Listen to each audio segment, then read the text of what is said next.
Oke, assalamualaikum warahmatullahi wabarakatuh. Kali ini kita berkesempatan untuk mereview mesin pencacah rumput dan juga penepung semi hammer mill ya. Baiklah, sebenarnya kami udah cukup enggan untuk membuat mesin sejenis pencacah seperti ini. Biasanya ini banyak diambil alih oleh rekan-rekan perakit yang baru mulai memasuki dunia perbengkelan mesin ya.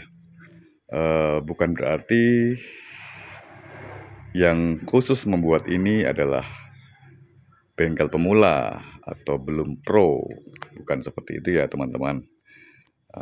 Jangan salah arti. Jadi karena sebenarnya kami enggan itu begini teman-teman.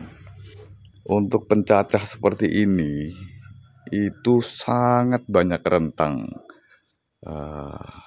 kesesuaian antara bahan yang diolah dengan hasil. Sehingga yang sering terjadi adalah pengguna itu saat menemukan pemakaian dengan bahan A, nanti dengan bahan B hasilnya akan wah kurang nih, atau bahan B masih oke, bahan C nanti waduh kok hasilnya kurang sesuai kan gitu, dan dia membutuhkan mesin yang lain berbeda untuk bahan C kan gitu ya, kurang lebih. Jadi speknya terlalu banyak gitu, seperti itu. Jadi kita sudah cukup lama meninggalkan sebenarnya. Kali ini kita buat untuk pesanan khusus, jadi akhirnya kita buatkan juga gitu. Ini kegunaannya untuk mencacah rumput, kemudian jungle jagung, kemudian batang singkong ya, bogol ya. Dan itu agak sulit juga, kadang basah kadang kering. Jadi bentukannya seperti ini. Ini menggunakan saringan, bisa dilepas saringannya. Kita akan mereview melihat teknis dalemannya seperti apa. Jadi untuk rangka ini sampai sini ya seharusnya cukup, cuman karena ini ada kelebihan ya kita biarin aja gitu buat nanti mengikat pada lantai di lokasi penggunanya. Untuk rangka kita menggunakan rangka sliding. Jadi teman-teman kalau untuk pencacah itu yang bagus, dia harus memiliki standar RPM sekian ya. Kalau terlalu pelan dia tidak powerful, dan dia harus berani kencang intinya. Sehingga kalau berani kencang otomatis rasio pulinya akan besar di bawah ya. Jadi saat posisi seperti itu, bila mana fan belt ini langsung kencang, itu nggak akan bisa di starter ya. Meskipun mesin baru seperti ini, itu starter akan sulit sekali. Untuk itu kita membuat rangka sliding seperti ini. Jadi mesin bisa kendor, di starter enak, seperti nggak ada beban. Setelah hidup dan mesin agak panas, kurang lebih 1-2 menit, baru slidingnya digerakin dan mesin penggerak ini mundur. Dengan begitu kencangnya maksimal, putaran RPM yang dibutuhkan juga pasti tercapai ya, gitu. Dan kalau fan belt ini posisi kencang dan bisa dihidupkan, itu bisa dipastikan RPM-nya nggak akan nutup gitu, nggak akan sesuai untuk hasil yang powerful. Gitu ya, secara penggerak. Kemudian rangka slidingnya kita buat sederhana ya, tapi kuat, nggak getar. Kita memakai holo di sini, kemudian ini memakai siku, dan di sini pakai holo lagi. Ya, seperti ini. Oke, ini nanti pas posisinya ditinggikan kan bisa pakai engkol ya di sini.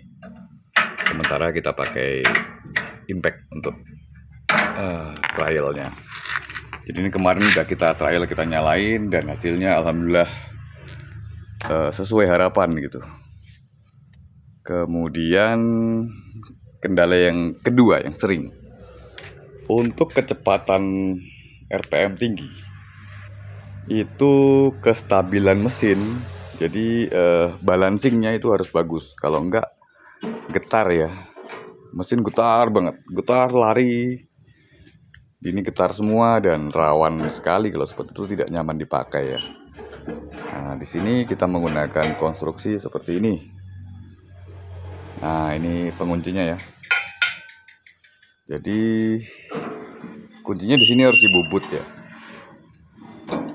Pisau dan dudukan pisau harus presisi dan balance ya.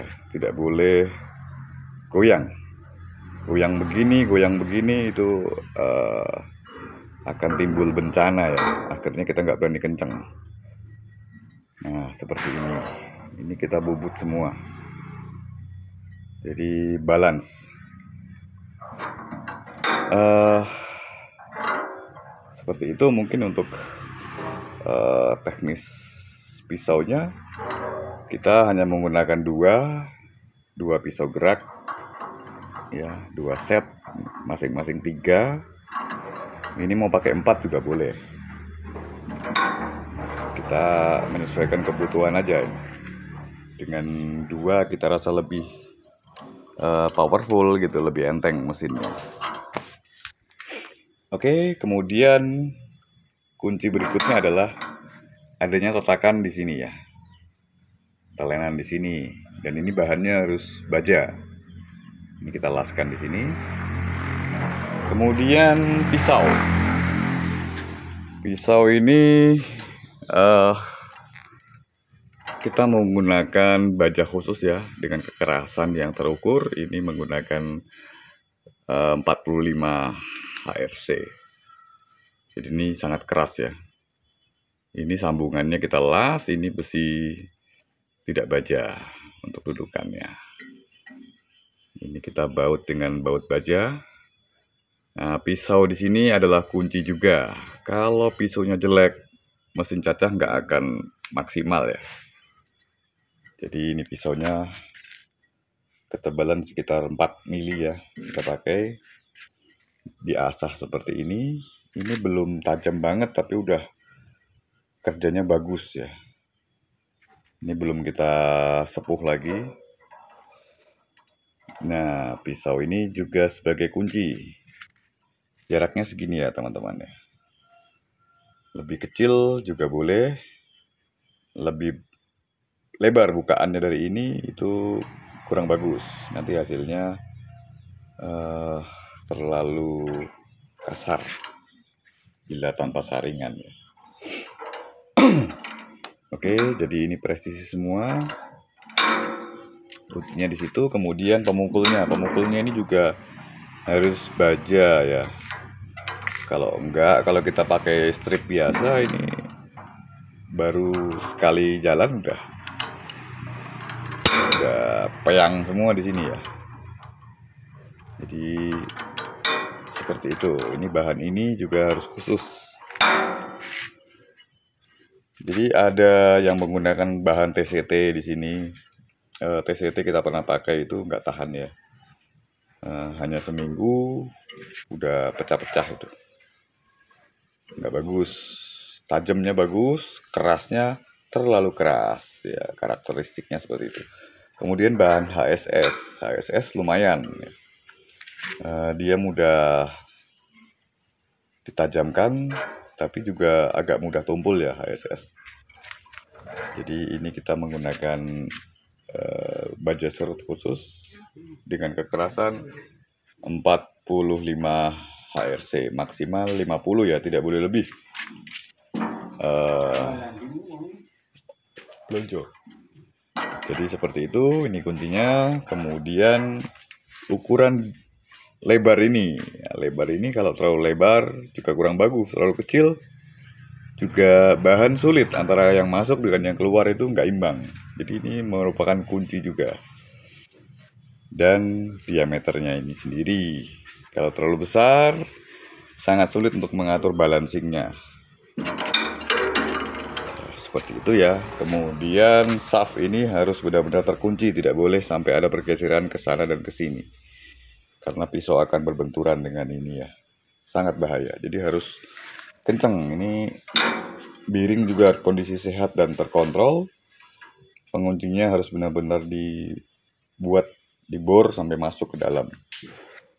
Seperti itu. Oke, mungkin seperti itu ya. Nah, di sini jadi fungsinya piringan itu sebagai filter juga. Filter bahan yang masuk. Jadi bahan yang masuk kalau pengguna itu teman-teman menggunakan ya dipaksa masuk, dia akan berhenti di sini mentok. Baru kehantam sama pisau di sini. Kalau nggak ada ini, bahan akan terus masuk segini misalnya, baru tercacah. Dan itu akan keluar ya segini juga itu panjangnya. Kalau ini berarti maksimal lolos adalah segini ya. Ntar 2 cm, dia nanti dihantam lagi sama ini ya. Karena begitu masuk dia terlempar ke tengah, dihantam lagi sama ini baru keluar kalau tanpa saringan ya. Jadi sudah cukup halus. Intinya itu, dan kecepatan RPM-nya itu harus sesuai. Kalau nggak berani kenceng nggak akan jadi bagus ya gitu ya. Seperti itu. Kemudian memang untuk merakit unit seperti ini sepele sih kelihatannya, tapi lumayan ya teman-teman. Budgetnya agak tinggi. Kemudian engsel kita menggunakan engsel buatan, jadi langsung sampai sini. Kalau membuka tinggal tarik di sini, kendorin, ini bisa kita buka ya. Jadi tidak menggunakan engsel yang terpisah itu, jadi rawan patah. Nah gitu ya teman-teman. Untuk unit mesin seperti ini kita harus menjualnya dengan angka yang cukup lumayan ya. Dengan penggeraknya ini sekitar 5,5. Ya agak tinggi ya teman-teman, tapi hasilnya insya Allah kita jamin untuk basah dan kering oke lah. Jadi kemarin juga kita coba dengan yang basah seperti ini. Ini batang pepaya ya. Jadi oke, hasilnya bagus, halus. Nanti kita akan buatkan video singkatnya saat dioperasikan kembali. Seperti itu. Kemudian oh ya, ada yang kelupaan, sudut dari ini harus panjang ya teman-teman. Kadang untuk rumput hanya segini ya, itu rumput saja, tapi kalau saat kita proses jungle harus panjang, jadi biar nggak terlempar keluar. Jadi gitu ya teman-teman, saya akan coba hidupkan ya, kita lihat bagaimana sih ringannya ini waktu start. Ganti dulu.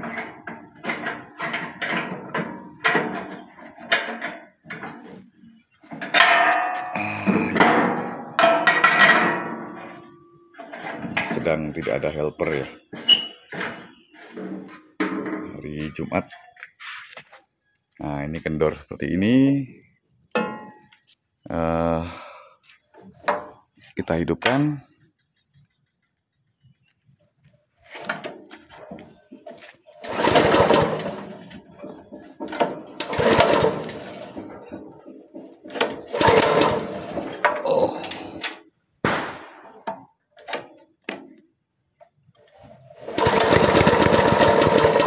Nah seperti itu ya, nggak connect ya.